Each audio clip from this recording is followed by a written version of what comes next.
ఒక కుర్చీలో కూర్చున్న జడ్జి గారు నల్లగా సన్నగా ఉన్నారు. వెదురు బద్దల ఆయన వెన్నునరం వంగుంది. తెల్లలాల్చి తెల్ల పంచా కట్టుకున్నారు. తల మీద 5-6 వెండి వెంట్రుకలు, తెల్లని గుబురు మీసాలు. ఆయన కళ్ళల్లో వాత్సల్యం, స్నేహం తొణికిసలాడుతున్నాయి. కృష్ణశాస్త్రి పాటలు 2 పాడమ్మా. ఆ మధ్య రాశారు రామచరణం అని పాడు అడిగారు జడ్జి గారు. అరుణకి కంఠం ఒక్కసారి వణికింది.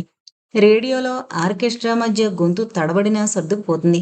శృతి లేకుండా పాడడం అలవాటు తప్పిపోయింది. అయినా తాతగారి మాట కాదనలేక అరుణ పాట ఎత్తుకుంది. చిన్నయ్య గారిని అమ్మగారిని పిలవరా, మళ్ళీ ఆజ్ఞ జారీ చేసింది సుందరమ్మగారు. రెండో చరణం ఎత్తుకునే వాళ్ళకి మధ్య వయస్కులు భార్యాభర్తలు లోపల నుంచి వచ్చారు.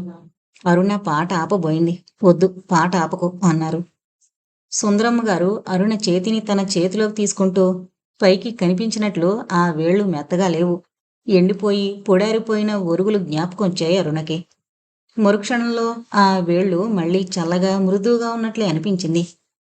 పాట అయిపోయాక సుందరమ్మగారు, మా అబ్బాయి ఆనందం, కోడలు లక్ష్మి, నీ మామగారు అత్తగారు, వాళ్ళకి నమస్కారం చేయి.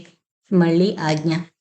అప్పుడే వరసలు కట్టేస్తోంది. పక్కన తన తండ్రి ఉనికినే మరిచిపోయినట్లు ప్రవర్తిస్తోంది. అరుణ లేచి వంగి వాళ్ళిద్దరి కాళ్ళకి నమస్కారం చేసింది. ఆనందం గారు బొద్దుగా చామన ఛాయలో ఉన్నారు. తల్లిలాగానే ఆయన కాస్త లావుగా ఉన్నట్టున్నాడు. ఆయన భార్య పచ్చగా సన్నగా ఉంది. ఆమె చెవులుకున్న రవ్వల దుద్దులు దీపకాంతిలో దగదగా మెరుస్తున్నాయి. నీలం రంగు పట్టుచీర కట్టుకుంది. మెళ్ళో 2 పేటల గొలుసు, చేతులకి బంగారు గాజులు. వేషభాషలో అత్తగారి కంటే సింపుల్గా ఉంది. ఆమె కూడా ముడి చుట్టూ జాజిమాల పెట్టుకుంది. అత్తయ్య, టిఫిన్ పంపమని చెప్పనా అడిగింది లక్ష్మీదేవి అణకువగా. చెప్పు, వెంకమ్మని దగ్గరుండి పంపించమను. కోడల వైపు చూడకుండా బదులు చెప్పింది సుందరమ్మగారు. అరుణ కళ్ళు ఆవరణ చుట్టూ పరిభ్రమిస్తున్నాయి. విశాలంగా నిశ్శబ్దంగా ఉన్న వాతావరణంలోంచి సన్నగా పారిజాత పరిమళం. పారిజాతం చెట్టుందా? గబాలను అడిగేసి తన తొందరపాటుకు నాలుగు కొరుక్కుంది అరుణ. నా పెళ్ళయ్యాక మా నాన్న ముద్ద పారిజాతం చెట్టు ప్రత్యేకంగా ఢిల్లీ నుంచి తెచ్చి వేయించారు. మా గది దక్షిణం వైపు కిటికీ పక్కగా వేయించారు. ఎన్నోసార్లు పాములు వచ్చేవి. మీ తాతగారు ప్రతిసారి కొట్టేస్తానని హడావిడి చేసేవారు. కానీ నేను ఒప్పుకునేదాన్ని కాదు. నీకు పారిజాతం పువ్వులంటే ఇష్టమా అడిగింది సుందరమ్మగారు నవ్వుతూ. అరుణ సిగ్గుపడుతూ తల ఊపింది. ఇకనే ఒకవైపు నైట్ క్వీను, మరో వంక పారిజాతాలు. పెళ్ళయ్యాక మా గది మనవడికి మనవరాలకి ఇచ్చేద్దామని నిర్ణయించుకున్నాం. రేపటి ఆ సువాసనలన్నీ మీవే. సుందరమ్మగారు ఆప్యాయంగా అరుణ చెక్కిలి నిమిరింది. ఎడం చేతివైపు కూర్చున్న అరుణ తల వంచుకుంది ఇబ్బందిగా. నాకు అమ్మాయిని చూస్తే చాలా సంతోషంగా ఉంది. ఈ కాలం పిల్లలు ముఖం మీద దొంగ పుట్టుమచ్చలు పెట్టుకుంటుంటారు, బ్యూటీ స్పాట్ అని. ఎడం చెంప మీద పుట్టుమచ్చ ఆడదాని అదృష్టానికి నిదర్శనమంట. నువ్వు అదృష్టవంతురాలివి అంది సుందరమ్మగారు. ఈవిడ పుట్టుమచ్చని పరీక్షించడానికి చెక్కిలి నిమిరిందా, లేక నిజంగానే వాత్సల్యంతో నిమిరిందా అన్న భావం ఒక్క క్షణం పాటు అరుణ మనో ఆకాశంలో తళుక్కుమంది. అరుణ తనని తాను మందలించుకుంది. ఈ పెద్దావిడ్ని అనుక్షణం తానెందుకు సంశయ దృష్టితో చూస్తోంది? వెంకమ్మ ఆధ్వర్యంలో వంటయ్యరు, మరో అసిస్టెంటు ఒక్కొక్కరి ముందు చిన్న చిన్న ఫోల్డింగ్ టేబుల్స్ పెట్టారు. ఒక్కో టేబుల్ పైన సన్మైకా ట్రే విడివిడిగా పెట్టారు. వెండి ప్లేట్లలో పకోడీలు, దోశలు, జీడిపప్పు పాకం, బాదం హల్వా విడివిడిగా చిన్న చిన్న ప్లేట్లలో సర్దారు. అందరికీ తెల్లని ఇస్త్రీ చేసిన నాప్కిన్స్ చేతికిచ్చారు. ఈ పలహారం, ఈ ఆర్భాటం చూసేసరికి అరుణకి మతిపోయినట్లయింది. చేతులు కడుక్కునేందుకు కూడా వెండి గిన్నెలు, వెండి చెంబుతో నీళ్లు పంపితే వెండి టవల్స్తో చేతులు తుడుచుకున్నారు. ఒక్కొక్కళ్ళ చేతులు తుడుచుకునేందుకు వేరే లేత గులాబీ రంగు గెస్ట్ టవల్స్. ఇన్ని తినలేనండి అంది అరుణ మొహమాటంగా. ఈరోజు నువ్వు ఒక్కటి కూడా వద్దనకూడదు. ఇవి తిన్నాక ఐస్ క్రీము, కాఫీ కూడా తీసుకోవాలి. ఈ వయసులో బాగా తినాలి. నువ్వు కూడా మీ అత్తగారిలా ఏనాక్షమలా ఉండకూడదు. చక్కగా, బలంగా, ఆరోగ్యంగా ఉండాలి. ఇదిగో ఇప్పుడే చెబుతున్నాను. నా కోడల్లాగా ఒక్క పిల్లాడితో ఆగితే ఊరుకోను. నాకు కరువు తీరా మునిమనవల్నివ్వాలి, తెలిసిందే? సుందరమ్మగారు నవ్వుతూ భుజం తడుతోంది. అరుణకి మళ్ళీ పశువుల సంత జ్ఞాపకం వచ్చింది. ఛీ, తనెందుకు ఇలా వంకరగా ఆలోచిస్తోంది? మీరు వయసులో నాకంటే చిన్నవారు, నా కొడుకు వంటి వాడివి. అంచేత నిన్ను మీరు అని పిలవను. నువ్వు మా ఆనందు నాకొకటే. రామకృష్ణయ్య గారిని ఉద్దేశిస్తూ అంది సుందరమ్మగారు. ఎంత మాట! నేను ముందే చెబుదామనుకున్నాను. మీరు పెద్దవారు, నన్ను నువ్వు అనే పిలవండి. పెద్దవాళ్ళు చిన్నవారిని మన్నించకూడదు. ఆయుక్షణం అవుతుందట మా నాన్న అంటుండేవారు. మా నాన్న గుబురు మీసాలు మెలివేసుకుంటూ తలపాగా చుట్టుకుని వెళుతుంటే వీధిలో పిల్లలు పాలు తాగేవారు కాదట. నాకొక్కదానికే మా నానంటే భయం ఉండేది కాదు. మనిషి నిలువెత్తున గంభీరంగా ఉండేవారు. పూటకి సేరు పాలు తాగి దోసెడు సీమ బాదంపప్పు తినేవారు. ఆ రోజులు, ఆ తిండి అవి వేరు. సుందరమ్మ గారు చెప్పుకుపోతోంది జరిగిపోయిన రోజుల ఘనత గురించి. మీరెంతమంది అప్పాచెల్లెళ్ళు, అన్నదమ్ములు ఎందరమ్మా? నెమ్మదిగా అడిగింది లక్ష్మీదేవి. అదేంటే నీకంత మతిమరుపా? నేను చెప్పలేదు నలుగురు ఆడపిల్లలు, ఇద్దరు మగపిల్లలు అని. నీ తర్వాత అమ్మాయి బీఎస్సీ చదువుతుందటగా. అవునండి. ఏ బీఎస్సీ? Home science.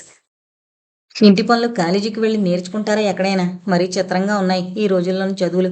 వెంకమ్మ, పెళ్లి కూతురికి జీడిపప్పు పాకం ఇంకొంచెం వెయ్యి. పెద్ద పెద్ద గెడ్డలు వేకు. చితిపి చెంచెక్క వచ్చేట్లు వెయ్యి. వద్దండి, ఇప్పటికి ఎక్కువైంది. అంత నాజుకు తిండా? ఇంటి దగ్గర టిఫిన్ తినొచ్చాను. అమ్మ ఉప్మా చేసింది. అదేంటయ్యా రామకృష్ణయ్య, ఆ అమ్మాయిని పలహారానికి తీసుకురమ్మని చెప్పానే, మీ ఇంటి దగ్గర టిఫిన్ ఎందుకు పెట్టించావు? రేడియో స్టేషన్ నుంచి ఆకలితో వచ్చింది, వస్తూనే తినేసింది. నవ్వుతూ కూతురు వంక చూశాడు. తండ్రికి మీళ్ళు అన్న మాట వినిపించలేదా? అప్పుడే తను ఈ ఇంటికి స్వంతమైపోయిందా? అసలు మనిషి కనపడ్డు. అసలు మనిషి గురించి మాట్లాడరు. ఈ సుందరం గారిని తను పెళ్లి చేసుకోవాలా? ఏంటి, నా మనవడు కనిపించలేదని అనుకుంటున్నావా? అరుణ ఉలిక్కి పడింది. ఈవిడ అఖండురాలు, మనసులో ఆలోచనల్ని చదివేయగలదు.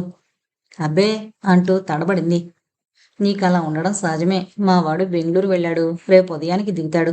ప్లేన్లో రారా అంటే టికెట్ దొరకలేదన్నాడు. రేపు ఈ పాటికి మీ చూపులు కూడా అయిపోతాయి. లక్ష్మి, నా బాబు ఫోటో తీసుకురా. నా రూమ్లో ఉందే కలర్ పిక్చర్, అది తీసుకురా. తాతగారు పక్కనున్న ట్రాన్సిస్టర్ ఆన్ చేశారు. సన్నగా మందర స్థాయిలో ఫిడేల్ వాద్యం వినిపిస్తోంది.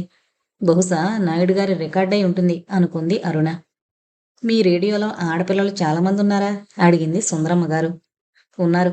తెలుగులోనే మరో ఇద్దరున్నారు. తమిళంలో అయితే 5-6 లేడీ అనౌన్సర్స్ ఉన్నారు. వివిధ భారతి వాళ్ళు కాక, అంది అరుణ నెమ్మదిగా. రామకృష్ణయ్య, మీరు అన్నదమ్ములు ఎంతమంది? మీ వాళ్ళెవరైనా ఇక్కడ ఉన్నారా?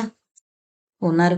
ఒక తమ్ముడు ఆంధ్ర బ్యాంకులో మేనేజర్, మరో తమ్ముడు లైఫ్ ఇన్సూరెన్స్ లో ఉన్నాడు. ఇద్దరు ఈ ఊళ్ళోనే ఉన్నారు. చెల్లెళ్ళందరూ పై ఊళ్ళల్లో ఉన్నారు. 3 చెల్లెళ్ళు. మేనరికాలు లేవా? ఉన్నాయి గాని వాళ్ళంతా మా అరుణ కంటే చిన్నవాళ్ళు. మిగతా ఆడపిల్లలు కలవచ్చు. మా ఆవిడ అన్నగారు కొడుకున్నాడు గాని బిఏ పాస్ అవ్వలేదు. ఏదో వ్యాపారం చేస్తున్నాడు. కాకి ముక్కుకు దొండపండులాగా చదువు తక్కువ వాడికి ఆడపిల్లని ఇవ్వకూడదు. ఆడపిల్ల మనకంటే తక్కువ చోటు నుండి తెచ్చుకోవాలి. ఇచ్చేటప్పుడు మనకంటే పెద్దింట్లో ఇవ్వాలి. అది మన సాంప్రదాయం, అంది సుందరమ్మ గారు. రామకృష్ణయ్య గారు బదులు చెప్పలేదు. అరుణ మట్టుకు లోలోన గింజుకుంటోంది.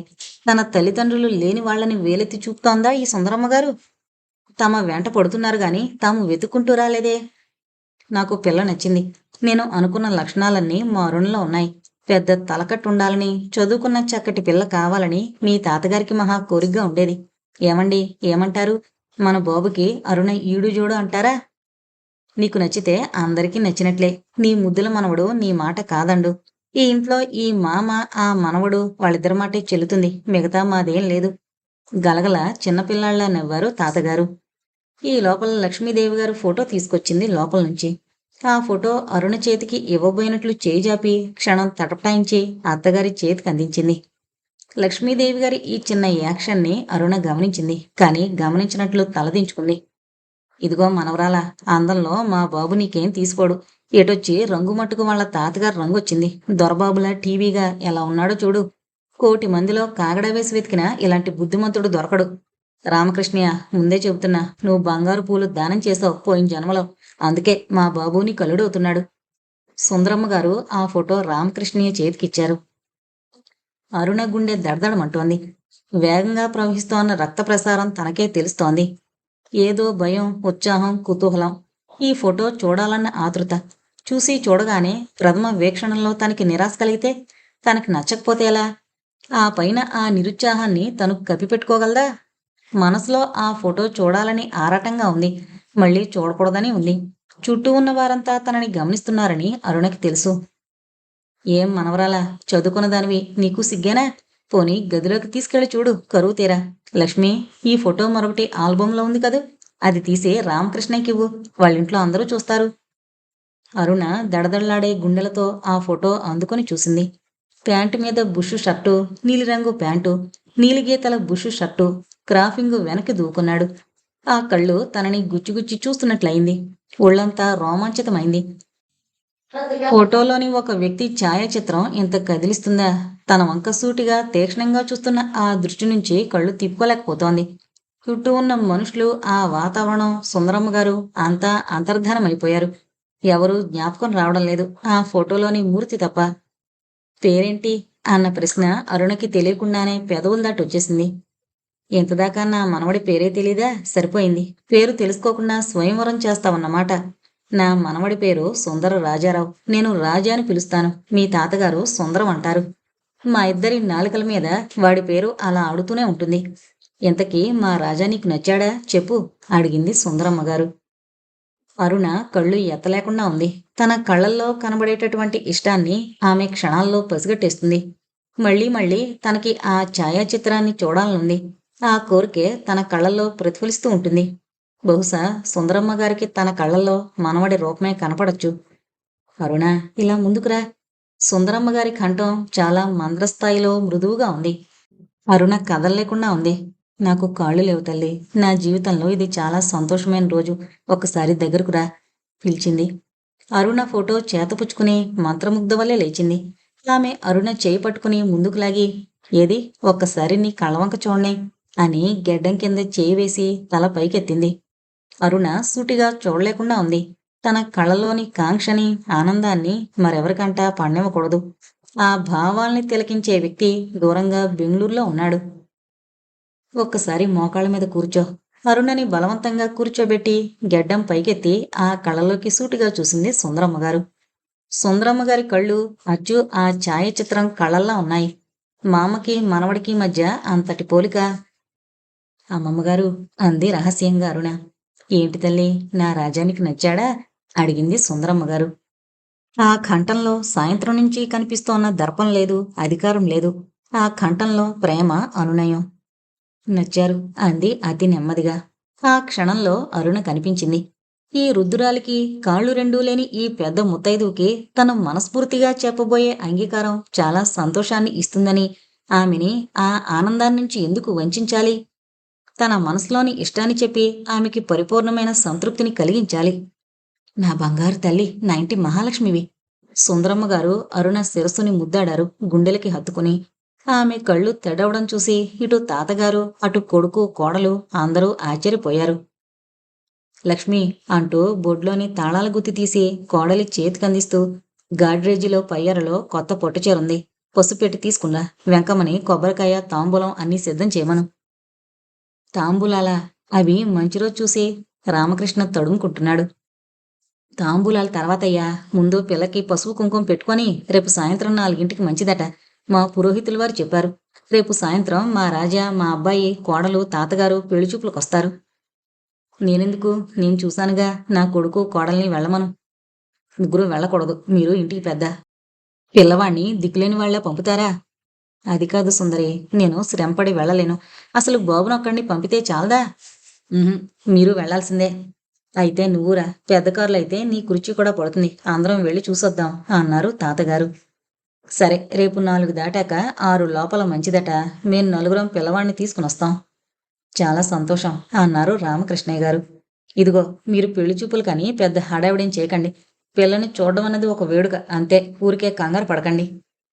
మీరు ఎంత చెప్పినా మేం పిల్లని ఇచ్చుకునేవాళ్ళం. రామకృష్ణయ్య, పిల్లని ఇవ్వడం ఇవ్వకపోవడం అన్నది నీ చేతుల్లో లేదు. అరుణ మా పిల్ల, నా మనవడి భార్య, ఈ ఇంటి యజమానురాలు. తెలిసిందా? మాకు కట్న కానుకలు ఏమీ వద్దు. పెళ్లి కూడా ఇక్కడే చేయాలి. ఎంత పెద్ద ఆవరణ ఉంది. చుట్టూ పందిళ్లు వేయించేశామంటే 1000 మంది ఒక్కసారి భోంచేయొచ్చు. నా పెళ్లి ఈ ఇంట్లో జరిగింది. నా కొడుకు పెళ్లి ఇక్కడే జరిగింది. నా మనవడి పెళ్లి కూడా ఇక్కడే జరగాలి అంది సుందరమ్మ గారు. కానీ అరుణ నా తొలి సంతానం. మా ఇంట్లో జరగబోయే మొదటి శుభకార్యం. పెళ్లి మా శక్తికి తగినట్లు మా ఇంట్లోనే చేయడం సబబనుకుంటాను. మీరేమంటారు? తన వైపు న్యాయం చెప్పమన్నట్లు జడ్జి గారి వంక చూశాడు రామకృష్ణయ్య. నా న్యాయాన్యాయాల తీర్పు కోర్టు వరకే పరిమితం. ఇంట్లో మా జడ్జి గారి మాటే చివరి మాట నవ్వుతూ అన్నారు రాజారావు గారు. ఆనందం గారు, లక్ష్మీదేవి ప్రేక్షకుల వలె కూర్చున్నారు. వాళ్ళిద్దరూ టిఫిన్ తినటానికి తప్ప నోరు మెదపలేదు. అరుణకి సుందరమ్మ గారి మీద సానుభూతి ఎగిరిపోతోంది. ఆవిడ మాట తప్ప ఇతరుల ఉద్దేశాలకి చెల్లుబాటు ఉండదా? తను కల్పించుకుంటే బాగుండదు. నిశ్శబ్దంగా తల వంచుకుని కూర్చుంది. నేను మొదటి నుంచి చెబుతున్నాను. నాది ఒక మాట. మాట తప్పడం మా వంశంలో లేదు. పిల్ల నచ్చింది. మేము ఉభయ ఖర్చులు పెట్టుకుని పెళ్లి చేసుకుంటాం. పిల్ల నచ్చినందుకు చాలా ఆనందంగా ఉంది. కానీ మాకు కొన్ని సరదాలుంటాయి. అందులోనూ ఆడవాళ్ళు. నేను రేపు వస్తాను కదా! మీ ఆవిడతో అన్ని సంగతులు మాట్లాడతాను. వచ్చే నెలలో ముహూర్తాలు 2 ఉన్నాయట. అందులో వీళ్ళ నక్షత్రాలకి ఏది నప్పుతుందో అది పెట్టుకుందాం. అంత తొందరలో మేం తూగగలమా అని. తూగడానికేముంది? పెళ్లి ఖర్చులన్నీ మేం పెట్టుకుంటాం. మీ బంధువులకి 2 రోజులు మీరు భోజనాలు పెట్టుకోవడమే కదా! పెద్ద కూతురు. దానికి నగలని, పిల్లవాడికి సూటని ఇలా ఖర్చులుంటాయి. నేను లోన్‌కి అప్లై చెయ్యాలి. ఇవన్నీ మీ మిగతా పిల్లలకి జరుపుకోండి. సుందరమ్మ గారంటే మీకు తెలీదనుకుంటాను. నేను ఒకరికివ్వడమే గాని పుచ్చుకోవడం ఎరుగను. పెళ్లి కూతురికి రవ్వల సెట్ నుంచి రెడీ చేసి ఉంచాను. చీరలు, చిన్న చిన్న నగలు తప్ప సమస్తము సిద్ధం చేసుకున్నాను. పెళ్లిలో మీరు మగ పెళ్లివారు, మేము ఆడపెళ్లివారం అనుకో. మీరు అనుకోమంటే మటుకు అది నిజం ఎలా అవుతుంది? మా శక్తి కొలది మాకు చెయ్యాలనుంటుంది కదా! మా ఇంట్లో కూడా ఆలోచించి పిలిచి పిల్లని చేసుకుంటామంటే అలా మదన పడతావేంటయ్యా? సర్లే అవన్నీ తీరిగ్గా మాట్లాడుకుందాం. అరుణా! వంగి నిల్చో, నన్ను బొట్టు పెట్టనీ. వెండి పళ్ళెంలో కుంకుమ రంగు కంచిపట్టు చీర, అదే రంగు జాకెట్టు బట్ట, పళ్ళు, కొబ్బరికాయలు, పువ్వులు, ఆకులు మోయలేనంత బరువుగా ఉన్నాయి. వెంకమ్మ ఒకవైపు పళ్ళెం గట్టిగా పుచ్చుకోగా అరుణ ముఖాన బొట్టు పెట్టి పళ్ళెం అందించింది సుందరమ్మ గారు. చీర కట్టుకొచ్చి మా అందరికీ నమస్కారం చేయి. ఇప్పుడా? అని అడగాలనిపించింది. కానీ ఆ ఫోటోలోని వ్యక్తి కోసం, ఆ ఛాయాచిత్రంలోని మూర్తి కోసం అడగాలనుకున్నవి అడగలేకుండా ఉంది. అరుణలోని పట్టుదల సడలిపోతోంది. మొదట్లో ఉన్న వ్యతిరేక భావం కరిగిపోతోంది. లక్ష్మి, అమ్మాయిని లోపల తీసుకెళ్లి చీర కట్టించి తీసుకునిరా. మళ్ళీ ఆజ్ఞ. వెంకమ్మ వెండి పళ్ళెంతో ముందుకు నడవగా లక్ష్మీదేవి వెనకాల లోపలికెళ్ళింది అరుణ. చీర నువ్వు కట్టుకుంటావా? సాయం చేయనా?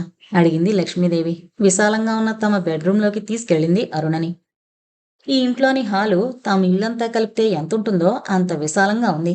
తనకి కాబోయే అత్తగారి బెడ్రూమ్ తమ ఇంట్లోని 3 గదులు కలిపితే ఎంత విశాలంగా ఉంటుందో అంతుంది. గదిలో పూర్వకాలపు రోజ్‌వుడ్ పందిరి మంచాలు, దోమతెర కట్టుకునేందుకు 4 వైపులా కర్రలు, పూర్వకాలపు డ్రెస్సింగ్ టేబుల్ పక్కగా చెస్ట్ ఆఫ్ డ్రాయర్స్, 2 గోడ్రేజ్ బీరువాలు, విశాలమైన హోటల్ సూట్‌లా అన్ని సౌకర్యాలతో ఉంది గది. పైన సినిమా హాల్స్‌లో ఉండేటటువంటి పూర్వకాలపు పొడవాటి రెక్కలున్న ఫ్యాన్. బహుశా ఫ్యాను కిర్రుకిర్రుమని శబ్దం చేస్తుందేమోనన్న అనుమానం వచ్చింది అరుణకి. బయట వరండాలో నుంచుంటాను అంది లక్ష్మీదేవి.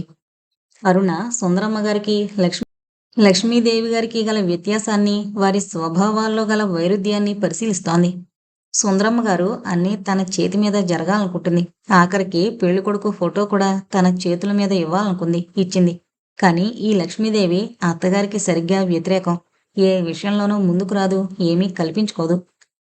మీరుండండి, పర్వాలేదు అంది అరుణ. అరుణకి లక్ష్మీదేవితో ఏదో మాట్లాడాలనుంది. ఒక్కసారి కూడా నోరు విప్పని ఈమె తనకి కాబోయే భర్తకి జన్మనిచ్చింది. నవమాసాలు మోసి జన్మనిచ్చింది. అరుణకి అతన్ని గురించి ఏదో అడగాలనుంది. ఎన్నో అడగాలనుంది. ఎలా అడగాలో తెలియడం లేదు. వెంకమ్మ డ్రెస్సింగ్ టేబుల్ పక్కనున్న బల్ల మీద వెండి పళ్ళెం పెట్టి బయటికి వెళ్ళింది. అరుణ ఆ చీర పళ్ళెంలోంచి తను తీసి కట్టుకోవాలో ఆవిడ చేతితో ఇస్తుందో తెలియడం లేదు. తీసుకుంటే మరీ చొరవ అనుకోవచ్చు. తీసుకోకపోతే లేని బెట్టు అనుకోవచ్చు. ఎటూ నిశ్చయించుకోలేక అలా నిల్చుండిపోయింది.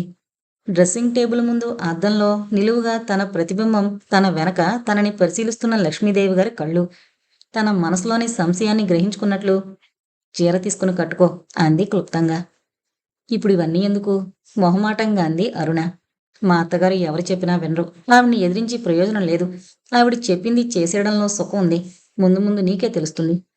అరుణ ఇబ్బందిగా కదిలింది. అప్పుడే అత్తగారి మీద చెప్పే కొండీలు వినాలా? కాని అవి చాడీలు చెప్పినట్లు లేదు.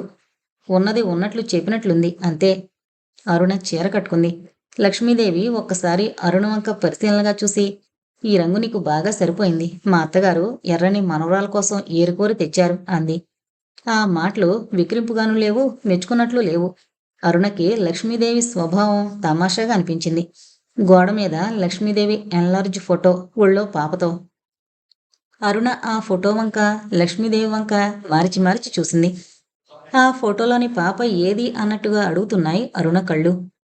డిప్తీరియా వచ్చి 5వ ఏట పోయింది అంది లక్ష్మీదేవి క్లుప్తంగా. ఆయనకంటే చిన్న పాప. అవును. ఆ తర్వాత నాకు పిల్లలు కలగలేదు. మా అత్తగారు ఏ తప్పునైనా క్షమిస్తారు గాని పిల్లల్ని తక్కువ సంఖ్యలో కంటే మట్టుకు ఊరుకోరు. వచ్చే సంవత్సరం నీ ఒళ్ళో పాప లేకపోతే ఆవిడికి పిచ్చెక్కిపోతుంది అంది లక్ష్మి. అదేదో మామూలు విషయంలాగా. ఎంతకీ అత్తగారి కోరికే తప్ప తల్లిగా ఆమెకేం కోరికలు లేవా? కొడుకుని గురించి ఒక్క మాట కూడా చెప్పరేం? అరుణకి తన జీవితంలో ప్రప్రథముడయ్యే ఆ వ్యక్తిని గురించి ఎన్నో అడగాలనుంది. కానీ లక్ష్మీదేవిని నోరు తెరిచి అడగలేకుండా ఉంది. నేను ఉద్యోగం చేయడం మీకు ఇష్టం ఉండదా? ఐ మీన్ వారి ఫాదర్కి మీకు అడిగింది అరుణ నెమ్మదిగా. నా ఇష్టం గురించి ఈ ఇంట్లో ఎవరికీ అక్కర్లేదు. అసలు మా అత్తగారి ఇష్టం గురించి తప్ప మిగతా వాళ్ళకి ఎవరికి అభిరుచులు ఆలోచనలు ఉండకూడదు. అది ఈ ఇంటి రూలు. ఇక నువ్వు ఉద్యోగం చేయడం అది మా అత్తగారి ఇష్టం మీద ఉంటుంది. ఆవిడ ముని మనవల్ని ఎత్తుకోవాలని ఆశపడుతుంటే ఉద్యోగం ఉద్యోగం చేస్తున్న ఆడపిల్లలు పెళ్ళిళ్ళు చేసుకుని పిల్లల్ని కండం లేదా? మా రేడియోలో చాలామంది పిల్లల తల్లులున్నారు. అవ్వచ్చు. అక్కడ వారందరూ స్వతంత్రులు. భార్యాభర్తలు స్వతంత్రంగా ఆలోచించుకోగలిగిన వాళ్ళు. పద, మా అత్తగారు ఎదురు చూస్తూ ఉంటారు. అక్కడి నుంచి కదిలింది లక్ష్మీదేవి. అరుణకి అసంతృప్తిగా ఉంది.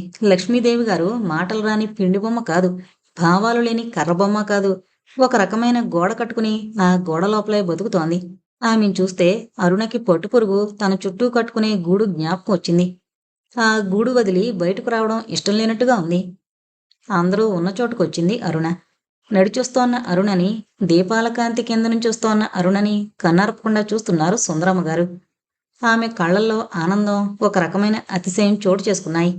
తెల్లగా పొడవాటి జడతో కుంకుమ పువ్వు రంగు చీరలో నెమ్మదిగా నడిచొస్తోన్న అరుణం చూసి రామకృష్ణయ్యకు నా కూతురెంత చక్కగా ఉంటుందా అనిపించింది. అరుణ కళ్ళల్లో, నడక తీరులో కొత్త అందం, గాంభీర్యం కనిపించాయి. మీ నాన్నకు ముందు నమస్కారం చేయి అన్నారు సుందరమ్మ గారు. అబ్బే, ముందు పెద్దలకు పెట్టు, ఆ తర్వాత నేను వారించాడు రామకృష్ణయ్య. అరుణ మరోసారి నమస్కారాలు పెట్టింది వరుస వరుసగా. దీర్ఘ సుమంగళి భవ అన్నారు తాతగారు తల మీద చేయి వేసి. సుందరమ్మ గారు అరుణ చెవిలో ఇంటెడు మునిమనవల్ని కని నాకిచ్చేయి, మర్చిపోకు నవ్వుతూ అంది.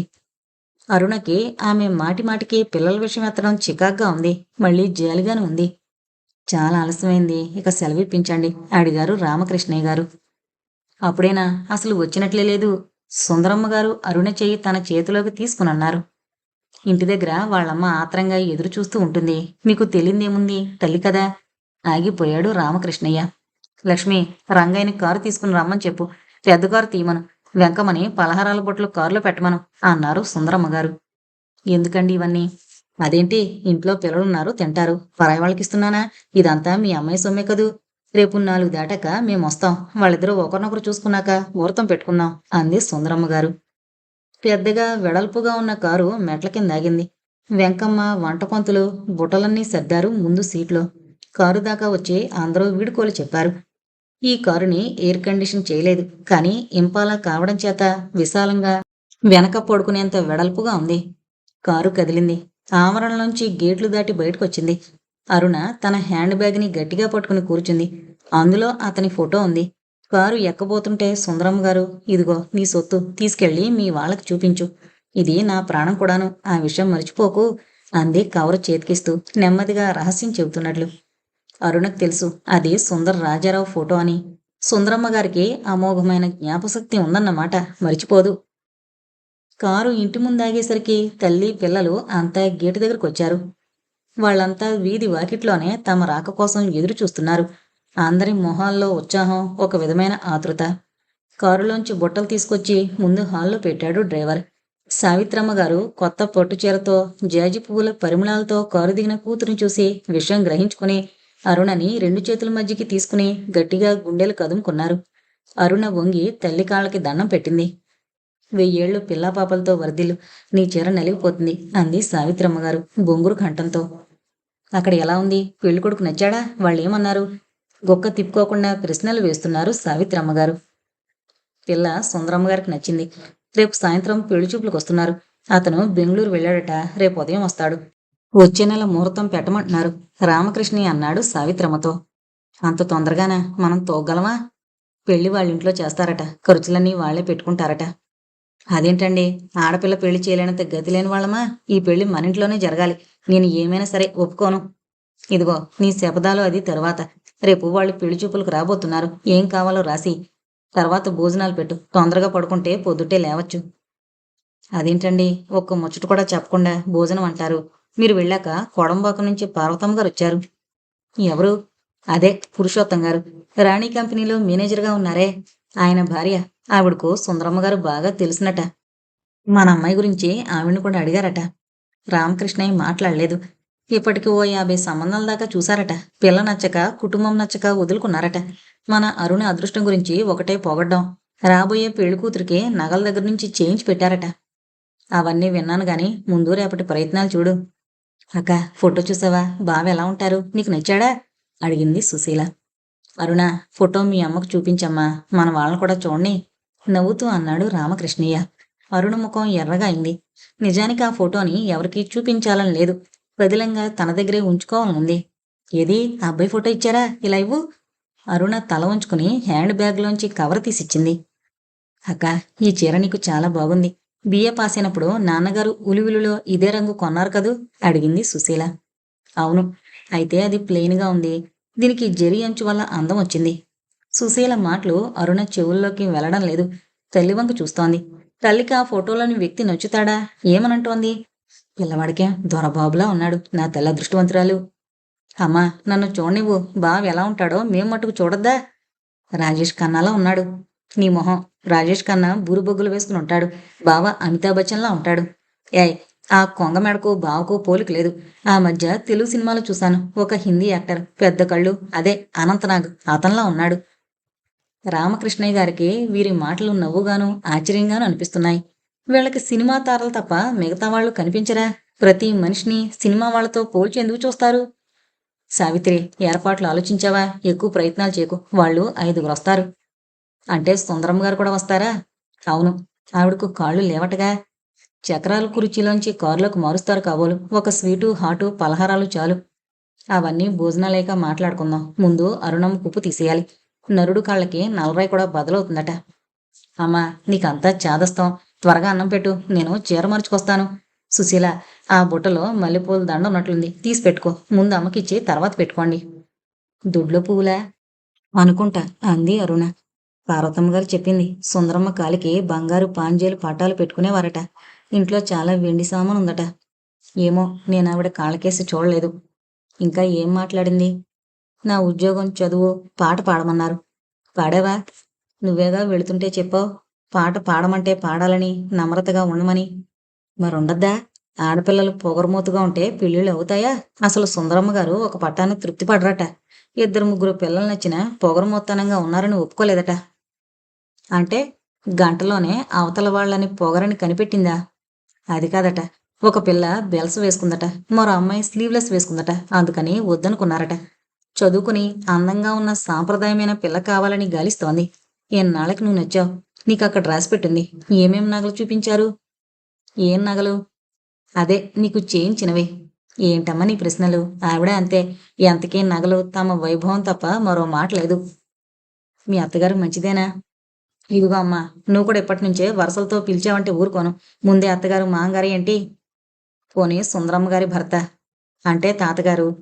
వరసలు పెట్టి పిలవద్దని అన్నావు కదే. పెద్ద ఆయన్ని ఎవరైనా తాతగారని పిలవచ్చు. ఆయన దేవుడు, చాలా మంచివారు. ఆ ఇంట్లో ఆ సుందరమ్మ గారి మాటలకి తిరుగులేదు. అందరూ ఆవిడ చెప్పినట్లు వినాల్సిందే, రేపు మనం కూడాను, అంది అరుణ తీవ్రంగా. ఏంటే, నీకు ఈ పెళ్లి ఇష్టం లేదా? ఆ పిల్లవాడు నచ్చలేదా? నచ్చకపోవడం కాదు, ఆ సుందరమ్మ గారు అంటే అమ్మమ్మ గారు, ఆవిడ ఎవరికి ఊపిరి ఆడనివ్వదు. ఎవరి మాట చొరనివ్వదు. అందరూ తన మాటల్ని శిరసా వహించాలనుకుంటుంది. అందులో తప్పేముందే? పెద్దావిడ ఈ ఆస్తి, ఈ సంపద అంతా ఆమె పుట్టింటి నుంచి తెచ్చుకుందట. తండ్రికి ఒక్కగానొక్క కూతురట.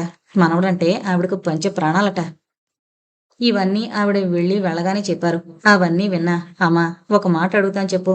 నీ పెళ్ళయ్యాక మా అమ్మ నీ దగ్గర ఎప్పుడైనా ఉందా? లేదు. ఆవిడ ఆ పల్లెటూరు విడిచి వచ్చేది కాదు.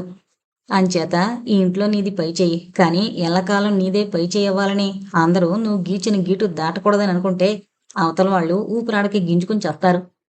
నువ్వు అనేదేంటే? ఈ పెళ్లి చేసుకోనంటావా? నిక్షేపం లాంటి సంబంధం. సిరికి మోకాలు అడ్డకూడదు. చేసుకోనని అనడం లేదు. చేసుకున్నాక ఎలా ఉంటుందో కాస్త ఊహించుకుంటున్నాను అంటూ తన గదిలోకి వెళ్ళిపోయింది అరుణ. సావిత్రమ్మ గారు నోరు తెరుచుకుని నిల్చుండిపోయింది. ఆ రాత్రి అరుణకి చాలాసేపు నిద్రపట్టలేదు. ఒకవైపు మనసంతా ఉత్సాహంగా ఏదో తెలియని కొత్త ప్రపంచం వైపు పరుగులు పెడుతోంది. ఫోటోలో ఉన్న అతని రూపం పదే పదే జ్ఞాపకం వస్తోంది. అతను ఎలా మాట్లాడతాడు? తనని అర్థం చేసుకుంటాడా? తన అభిరుచులు అడిగి అనువుగా మలుచుకోవచ్చా? కారులో కొత్త ప్రదేశాలు చూడొచ్చు. అతని చేతిలో తన చెయ్యి, అతని సరసన తను, అతని భుజం మీద తన గెడ్డం, కోసుగా ఉన్న తన గెడ్డం అతనికి గిలిగింతలు పెడుతుందా? తన పొడుగాటి జడతో ఆడుకునే అతని వేళ్ళు అరుణకి తమాషాగా ఉంది. ఈ కలలు, ఈ ఊహలు, వాటికి నాయకుడైన ఆ ఫోటోలోని వ్యక్తితో ఎలా ఉంటుంది తన జీవితం? ఈ కలల మధ్య వార్నింగ్లా సుందరమ్మ గారి రూపం, లక్ష్మీదేవి గారి మాటల్లోని నిర్లిప్తత, తూచి తూచి మాట్లాడే ఆమె మాటల తీరు మళ్ళీ మళ్ళీ జ్ఞాపకం వస్తోంది. ఆవిడకి అత్తగారంటే భయమా? కోపమా? దేనికి భయం? ఆవిడేం కొడుతుందా? కొరత వేస్తుందా? అత్తగారిని ఎదిరించలేదా? చిచ్చి, అప్పుడే ఇటువంటి ఆలోచనలు. తను అమ్మమ్మగారి హృదయంలో ప్రత్యేకమైన చోటు ఏర్పరచుకుంటుంది. ఆమె ముద్దుల మనవడి కంటే తను ఎక్కువని నిరూపించుకుంటుంది. అమ్మమ్మగారు అడిగినట్లు ఓ నలుగురు పిల్లల్ని కని చేస్తుంది. పిల్లల్ని కనడం అనేది సహజమైన పరిణామం. దానికింత కంగారు దేనికో.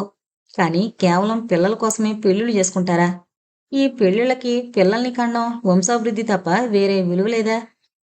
పుస్తకాల్లో చదివేటటువంటి ప్రేమ, ఆరాధన, వ్యామోహం ఇవి వైవాహిక జీవితానికి పునాదిరాళ్ళు కావా?